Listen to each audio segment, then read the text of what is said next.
What's going on, ladies and gentlemen? How y'all doing tonight? What's up, folks? Welcome to another episode of the Run and Gun Podcast. I'm JPeeps. I'm Jay Cee. Yeah, I get the claps, baby. Yeah. And tonight we have a very excellent show for you. We got NASCAR back finally. We've got Major League Baseball. We've got NFL because free agency is coming up soon. We got everything. And you know what? Just to play off of my haters, you know, not gonna name no names. We got the NHL too. Yes, we do. I've been doing my research. I'm all cashed out on power plays, baby. Oh, okay. I'm excited. I want to hear this. I want to hear this. I'm in there. So anyway, like I was saying, man, we really about to do something here, huh? We about to Most definitely, Okay. all the time. That's all we Ain't do. gonna see it coming. Just like my Like I golf said, career. Ain't gonna see it coming. Like I said, Don Lemon, Chris Cuomo.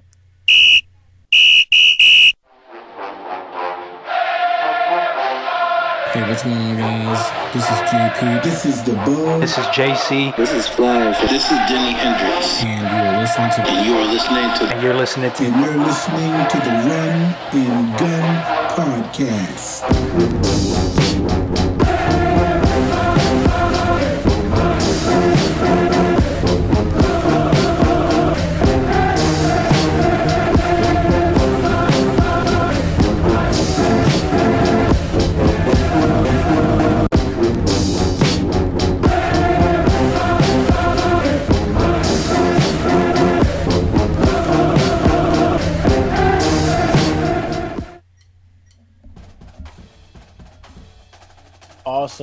Awesome. So, you know what we got to start off with tonight? We got to start off with the NFL, but first we got to break the sad news that happened this weekend. Former Bucks and Chargers wide receiver Vincent Jackson was found dead in his Homewood Suite Hotel yesterday, or actually no, 2 days ago. And they actually, at the time, we didn't know what the cause of death was, but they came out today, Sheriff Chad Chronister and family, and said that it was alcohol abuse, and they found CT in his brain. Sad, man. That's really unfortunate. And now it really brings the question on the NFL again, because you have another high-profile death from CTE. I mean, it really brings up what's going on with the safety aspect of the league now. Yeah, most definitely. I mean, go ahead. Oh, I was gonna say, well, they've been trying to push that away. Like, they've implemented some concussion, checks. If you have a concussion, you have to go through protocol and things such as that, mid-game and all that. But they've kind of pushed it away from the national spotlight that it had. Like, for example, even the popular game Madden. You don't get a concussion in Madden. You can't even knock the helmet off in Madden anymore. Exactly. That ain't right.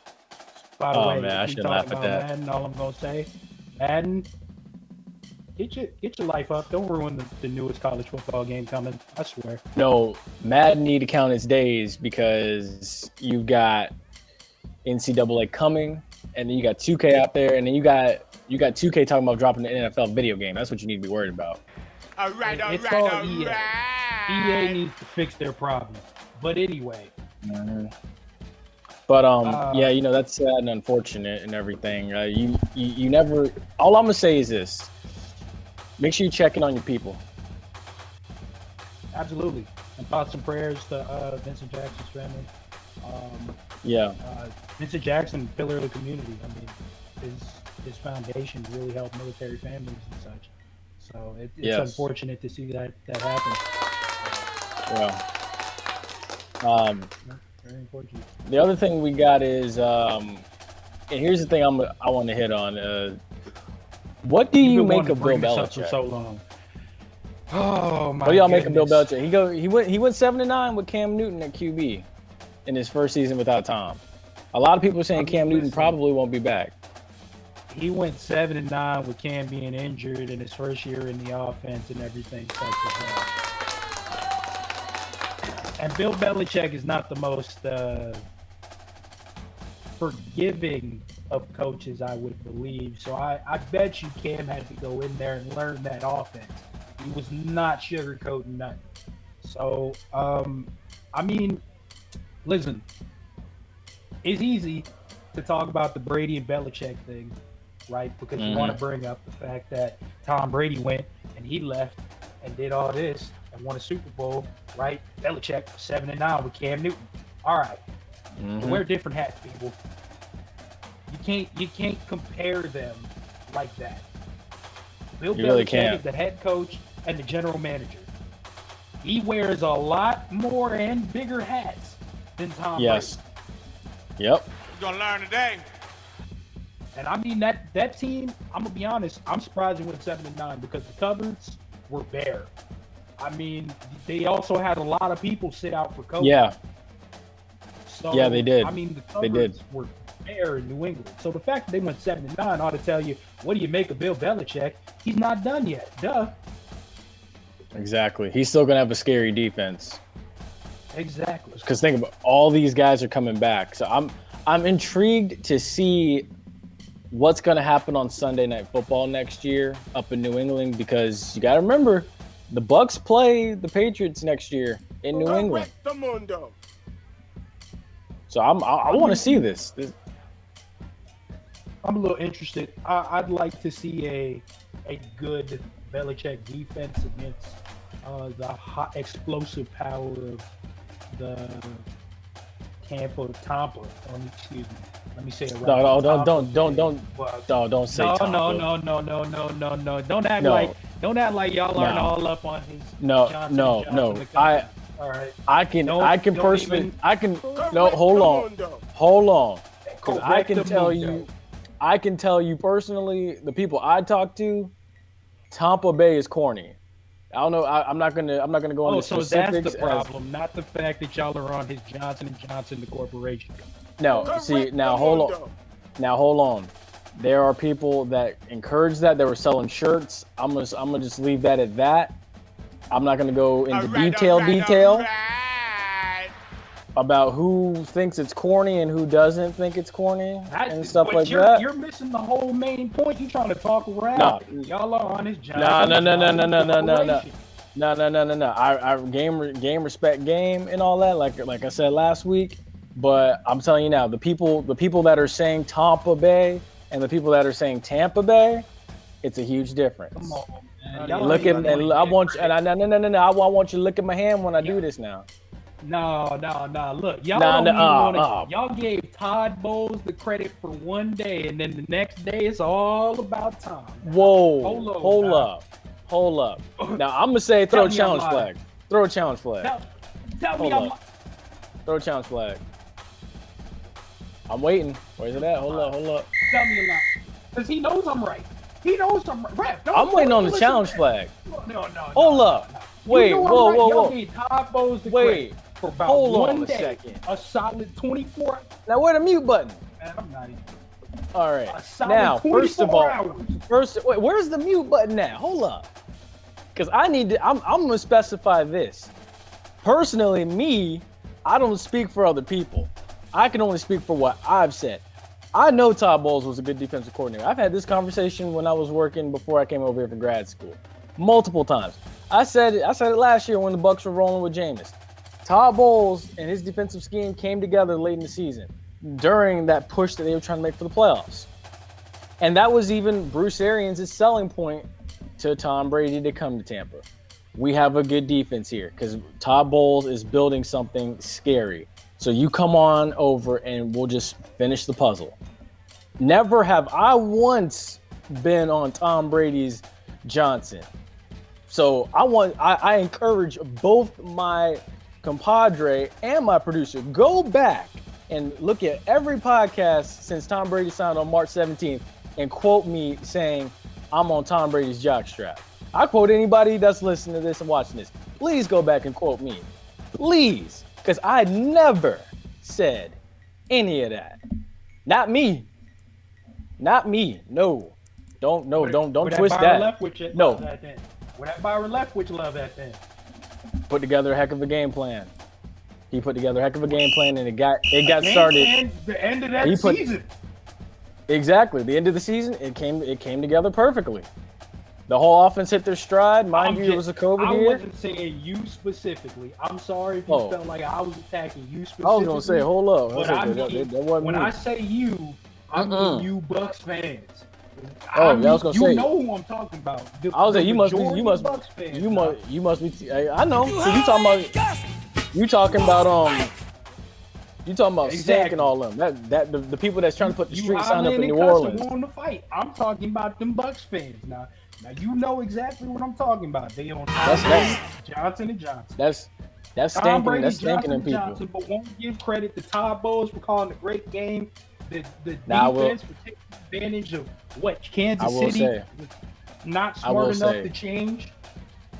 I will say now, the football heads that we see on Twitter, they know, like the people that we follow, like Jacquez Green and all them people, and Coach Simmons and everybody, they know who won that game. They might know, but they're not the majority of fans in the Tampa Bay fandom.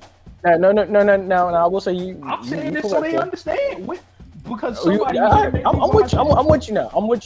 Go ahead. Who is it? Who has it? It's the game next year between the Patriots and the Bucks.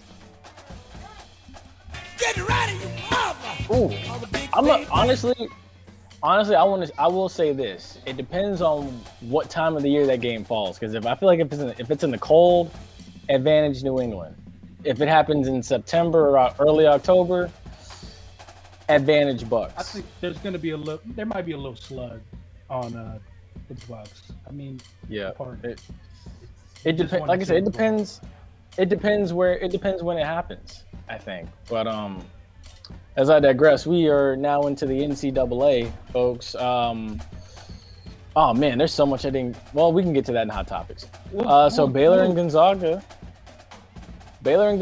they still sit as the only undefeated ranked teams. Still sitting pretty. It's going to be interesting. March Madness will be interesting. Like Allison was talking about. This is the year for Cinderella to win. I mean, we saw that with Florida, right? Florida sat out, 13 games and then came out and got beat down. I mean, it's going to be an interesting March Madness, to say the least. Yeah. You know, a lot of people are going to lose their bets. And then the interesting thing is, you'll never believe the one SEC team that is in the top 10, top 5, it's Alabama. So with that being said, it's crazy because like Alabama, he's extending his hand. They might have called him. I believe it. They're like, hey man, we got this guy over here, and he playing football, but he need to be balling. And Nick was like, hey, coaching tree extends. He gonna either ride the bench for 4 years, or he can come play with y'all. So hey, listen, probably save in touch, all right. Save in touch. It's not surprising. I see, because now I'm kind of curious to see how good Alabama is come playoff time, or not playoff time, come March Madness time, because I want to see, is Alabama going to be able to do what Florida did in 2006, where they won a national title and then they won the national title in basketball.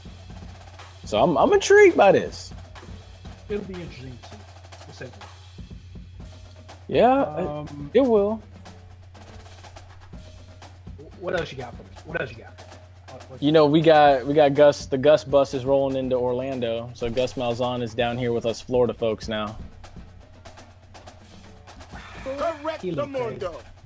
But I love it. I love the pickup. I love the pickup. Boo. You're going to boo me? First of all, this is the first good thing that UCF has done in a long time. It's like Wendy's deciding to put the Frosty on, knowing it's going to be the only good thing on their menu. All right? So, yeah. So you're going to boo me All right, listen, Gus Malzahn, great guy. He's gonna help rebuild the culture at UCF, and I mean, I like that he's vocal about getting Group of 5 schools into the playoff because that is the important part. Yes, and as we've seen from this year with like Coastal Carolina and Cincinnati, teams who deserve to be there just did it. Yeah.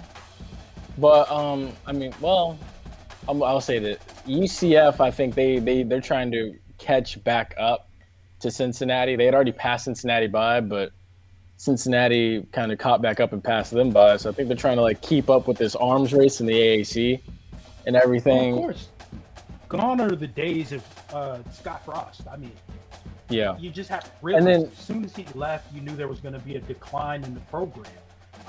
And honestly, it got worse and worse. It's surprising that it took this long. To me, in my opinion, I gave him 6 months. Proud of you, honey bunny. Yeah, so I'm proud of you. You know, good job. Proud of you, honey bunny. You know, you really built yourself a Pulp Fiction there. Wow. The other thing too. Oh my gosh. The other thing too is football. The spring football season has begun for the FCS. There's no telling when the SWAC begins, but you had McNeese State and Tarleton State play each other in a 2 overtime game where McNeese State won 40-37. Ed Orgeron's son is the quarterback of McNeese State, and he goes 14 for 34 and still gets the win. I mean, hey, that's what it's all about, right? It's all about getting the dub. Yeah. You gotta escape. How is your dad the head coach at LSU and you're at McNeese State? That tells you just how good you are. I mean, hold up. I didn't look into specifics to see what year he was in.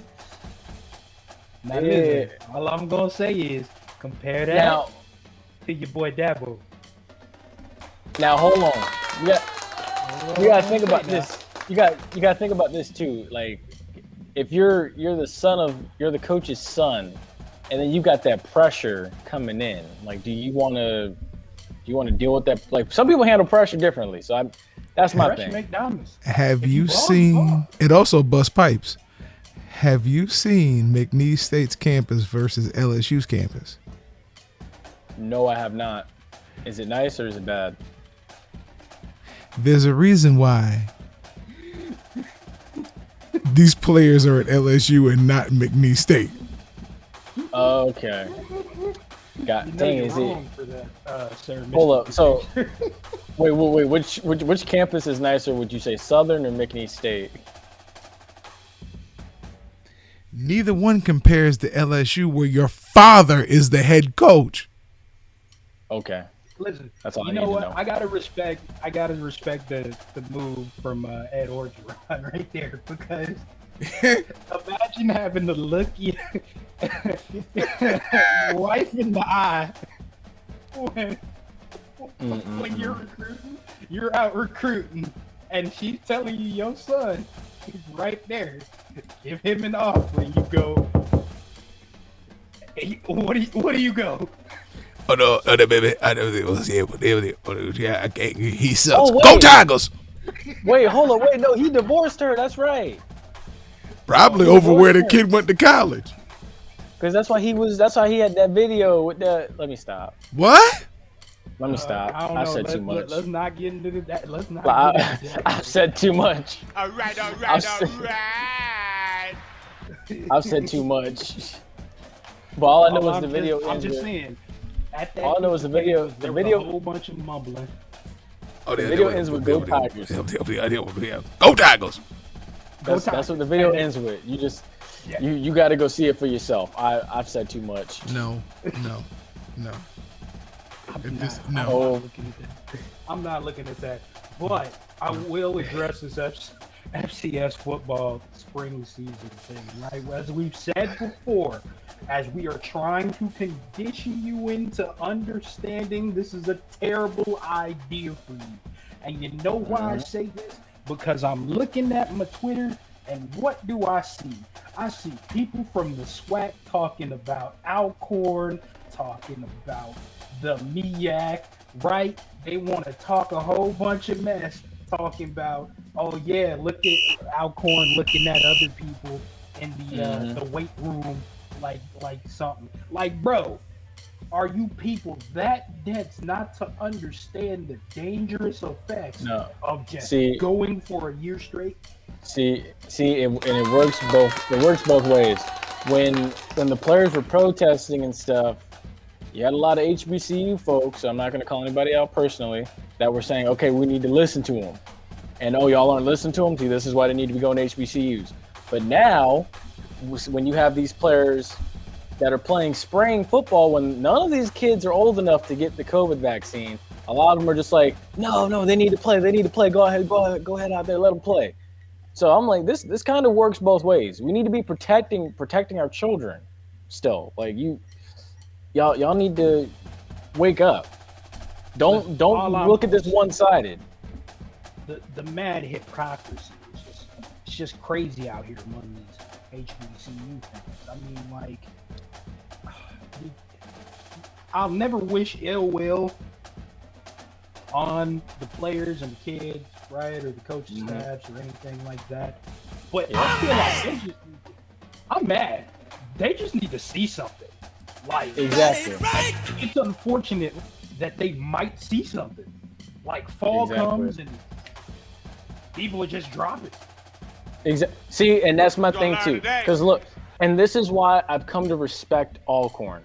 Give or take, some people are saying there's some more internal issues going on there, and I don't know.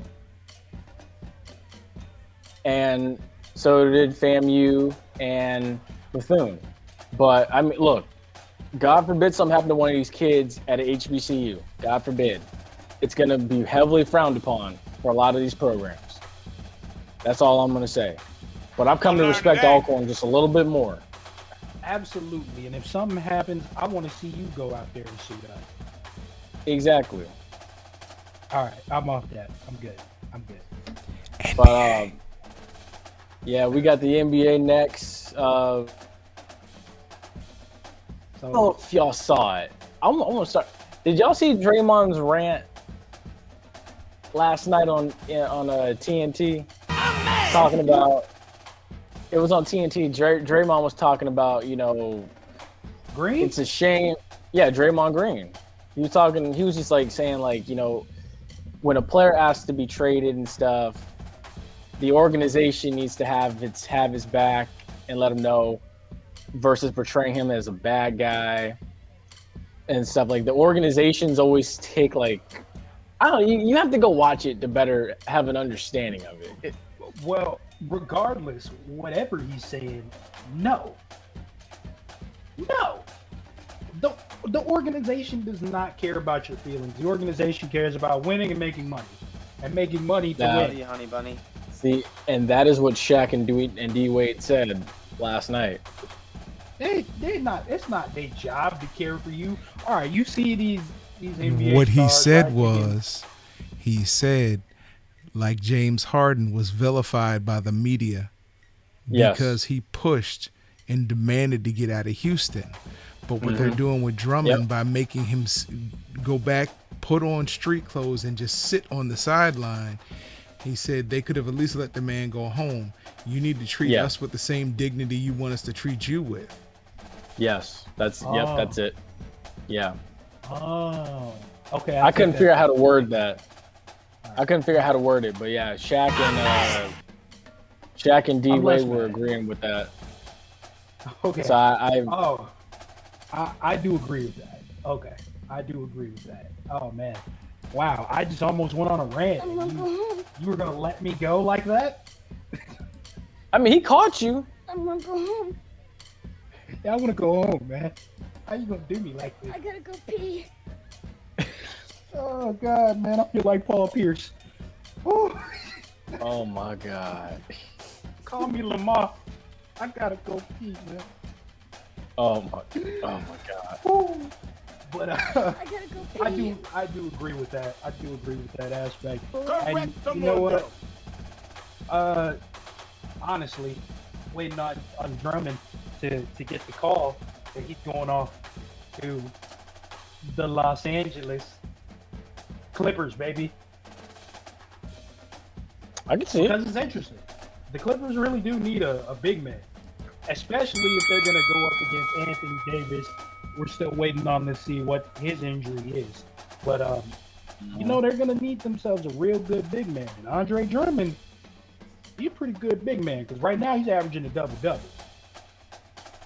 Yeah. Till they put him on the bench. Till they put him on the bench.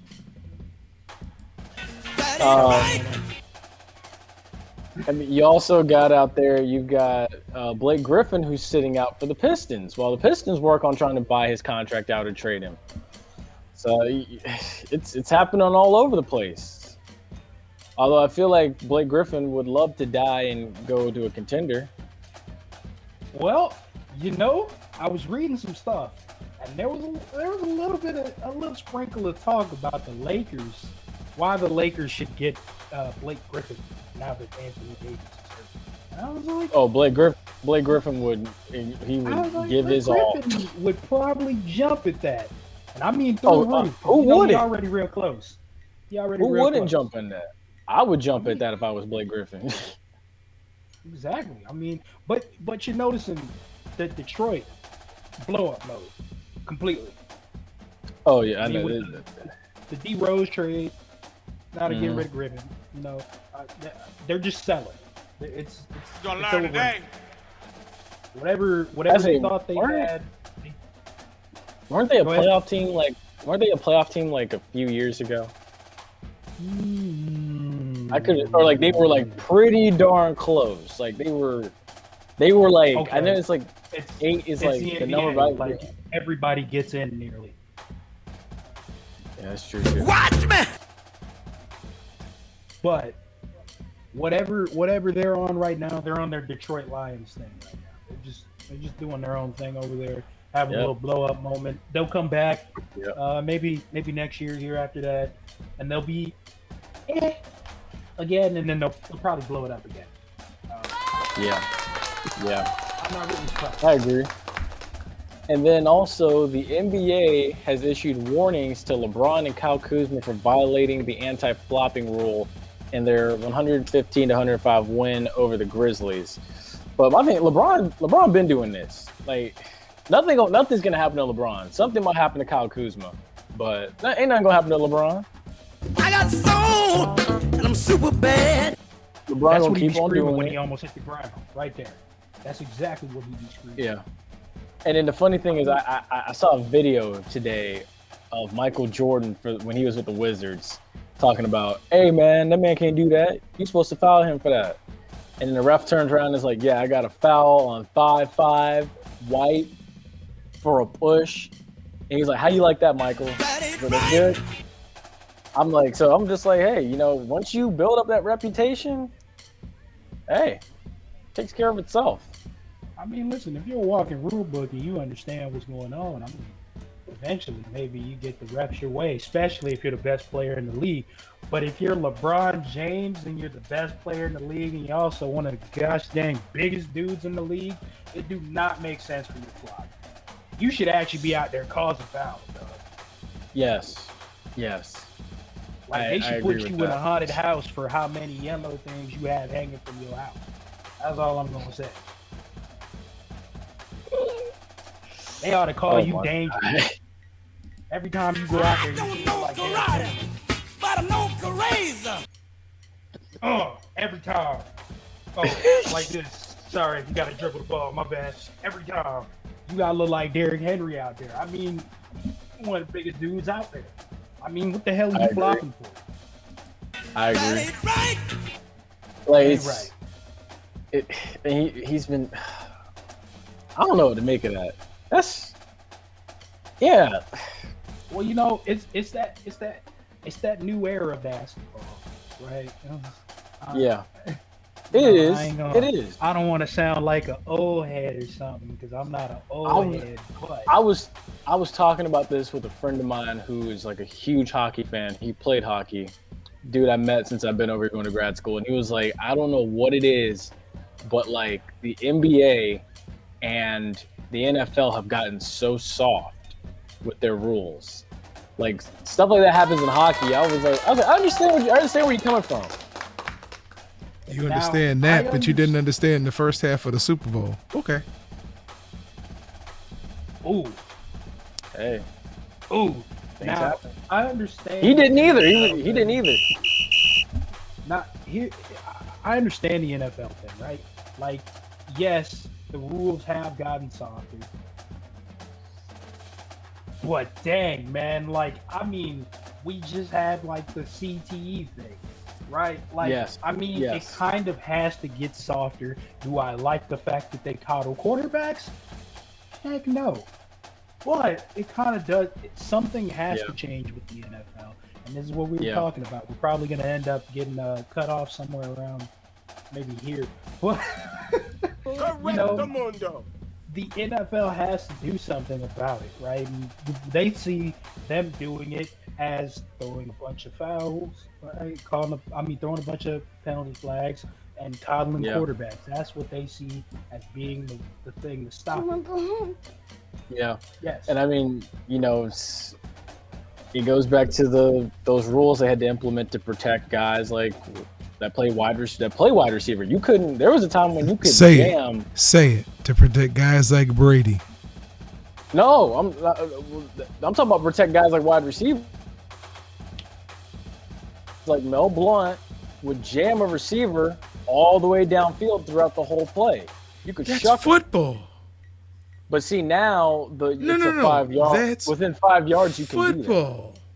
That is. But they don't call it on every play. So if you're gonna call it, be consistent. And this is for every game. Be consistent. True, I agree. But all I'm saying is that whole 5 yard jam rule. That rule was something that was thrown out because of guys like Mel Blount. Go look up Dick Night Train Lane. Night Train Lane. I was about to say Night Train Lane, boy. That was his rule. That was Night Train Lane. Look that up. He would claw your helmet or clothesline you. Oh my sounds about 70s, early 80s ish.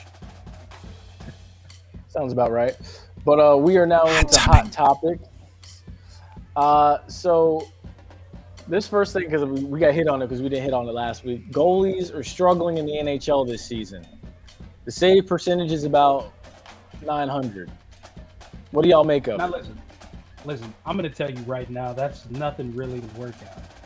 Because, I mean, despite it being at 900, it's not necessarily surprising because in 2008, they had the same thing, right? In 2006, same thing. 2007, same thing. I mean, it's nothing really staggering. And I mean, honestly, the shots against goal is down from last year. I mean, it's at about, I think round up, it's at 30. Last year was at 31. I mean, it's not extremely surprising. I don't think it's really anything to worry about. It's nothing. Now, my thing is, hey, personally, as long as Andre Vasilevsky ain't giving up that many goals, I'm fine. I mean, it's nothing that big to worry.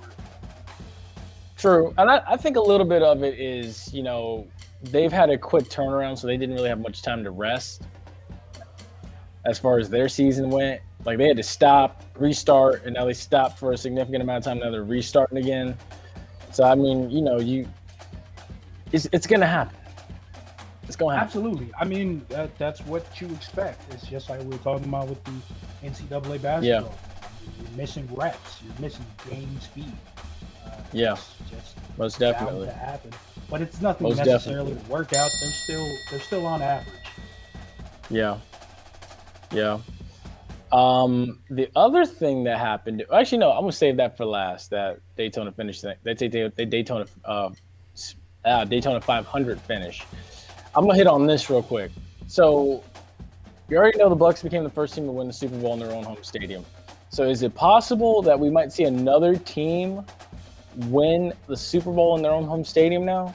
Because you got Super Bowl 56 in Los Angeles. Hold on. Let me kill that right Hold here. up. Hold on. Wait. Kill that right here. I got the list right here too. I got the list right here too. Listen, L.A., no. Arizona, maybe. No, I would like to see Kyler Murray get one. Maybe. That's a maybe. Yeah. The Super Bowl 58 hasn't been decided yet. 59, New Orleans, really. Yeah, the window's gone. The window's closed. I don't see New Orleans taking it home. We don't even know who's going to be playing quarterback in New Orleans next year, let alone 4 years. Yeah, that's true. That's very true. Now, see, you know what? I was trying to get them the benefit of the doubt, but they just gonna choke their way through it. The only place I can really say is Miami, but if it works out for Tua, but no, if they get Deshaun Watson. Say drop Tua for Deshaun Watson. Ooh. Definitely. Whoa, hold on now. Whoa. Honestly, I wouldn't into the realm of blasphemy here. No, I ain't gonna lie. That would be pretty cool to see. Now, hold on. I saw another one with Deshaun Watson in the Chicago Bears uniform. Okay, drop that fantasy. Just let that go. Hey, but they talking about going to get Carson. I don't like the Miami thing. I don't like it. Miami's young. They're talented. They got speed at wide receiver. They got a good running game, and they got a good defense. Yeah, and they do. That defense is going. The defense is going to get better with draft picks. And I'm not a Dolphins fan. I don't like the Dolphins, but if you put him with Miami, I wouldn't be upset. I felt like they should have made the playoffs this year. But you said something right there. That defense get better with draft picks. What do they have to give up to get Deshaun Watson? Draft picks. Yeah, that's true too. That's true. You gotta think about what they gonna give in order to get. But you can get great defensive players in the second round. That's true. Or the other thing too is they could hustle the Houston Texans and the McNair family with them draft picks. I mean, they could technically hustle it since they're offering Tua. If let's say, right? Yeah. They could technically hustle it and try to sneak in just some low draft picks and say, yeah, we'll give you our future franchise quarterback for your current angry franchise quarterback. Not gonna work. I don't know. I mean, I was gonna say a lot of people are not necessarily happy with the McNair family right now. They don't care. They're gonna sit on Watson until they get what they want, or they're gonna make him either play or sit for the next couple years. Probably. Yeah. I can see it happening. Yeah. I can see it happening. I mean, look what Detroit did to Barry Sanders. It's not unprecedented. Absolutely. Yeah. True. Absolutely. The other thing now is the wild finish in the Daytona 500, and I mean, living over here, honestly, I can tell you now, I was not going to stay up late to watch that. It was around 15 minutes after midnight when that thing ended. But congratulations to Michael McDowell, and also congratulations to Bubba Wallace. He became the first African American to lead a lap in the Daytona 500. How many laps do they have? 500. And it took this long for a black man to lead one lap chased by white people? Exactly. I tried to tell you that. I'd have been gone. And mind, I don't know how long they've been racing the Daytona 500. But I guarantee if somebody had some police lights on top of their car, we'd have won well before now. Boy, black people be in NASCAR so fast. We'd have won well before now. Sorry. They'd have found them a wheelman. Would have been he gonna meet you on the track from pulling the bank job. Wow. Oh my gosh. All right. Oh man. But yeah, Joey Logano was wrecked by Brad Keselowski, who was actually McDowell's teammate, and actually slingshotted him into the victory. I don't know if y'all saw that replay. I went back and looked at that replay. What happened to your audio? Oh, there he goes. oh, my bad. No, I was saying, yeah, the way he slingshotted him into that victory off that wreck was pretty crazy. Yeah, you seen it. It was kind of wild. I mean, I hope everybody's okay after that. I didn't really check out on it. But yeah, that was a little wild crash. But that's NASCAR for you. I mean, yeah, they got and honestly fences right around the edge for a reason. Yeah, and I'll say the same thing. It wouldn't be the Daytona 500 without an accident. I mean, it wouldn't be NASCAR without an accident. Yeah, it wouldn't true. And I mean, hey, it wouldn't in Talladega in probably a few months or weeks. It wouldn't be Talladega without the big one, which is like a really, really nasty accident that happens probably about mid-race. Now, I do have to talk about something. Now, Mr. Producer, sir, we know you work on your other show, The Fighter Share, and something was brought up in that while I was watching about your partner, the Badger. You care to comment on that? I don't know what you're talking about. The fight. Oh, I want to know. Oh, yes. We're trying to get him to accept a exhibition match with Amanda Nunes, and he won't do it. He will not do it. We're trying to get him to accept the fight with Amanda Nunes. He said he'd rather fight Mike Tyson in a BJJ match than fight Amanda Nunes. Right. That's the way I was looking at it. No, I wouldn't do that. But you know what? I'd be a bit apprehensive about that too, because man, it's just not a good look getting beat on the ground by anybody. No comment. But I will say he should take the fight. I'm trying to get him to take it. I mean, she's big. She's thicker than you think she is. But I'm gonna look up. I want to see what she looked like. I can imagine. I mean, she brolic. She brolic. Yeah. I mean, she's only about 135 pounds, but she walks around at maybe 160, 150. Oh Lord, that's a 160 full of booty kick. He can take. He might not win, but I'd rather fight her than fight Mike Tyson. This is the one that's been knocking people, like putting them to sleep consistently in the first round. Mm-hmm. You got to watch out for that overhand right, because that's how she knocked Ronda Rousey out. Then she knocked Chris Cyborg out. I thought that was Holly Holm that knocked Ronda Rousey out, but I guess it was probably her too. So when Ronda Rousey came back after getting beat by Holly Holm,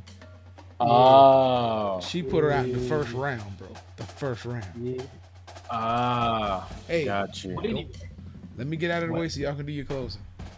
Yeah, but anyway, we're at the end of our show. Thanks for joining us. Don't forget to follow us on Spotify. Yes, Spotify. Penalty Talk. Twitter. At Penalty Talk. Facebook. At Penalty Talk. Instagram. At Throw Flags, but type in Penalty Talk. And, if you ever need to email us about anything, don't forget to hit us up at flagontheplacesports@gmail.com. And also like, share, and subscribe to the YouTube channel. Yes. I'm Jay Cee. I'm JPeeps. And, All right. listen, I'm going to be honest with you, man.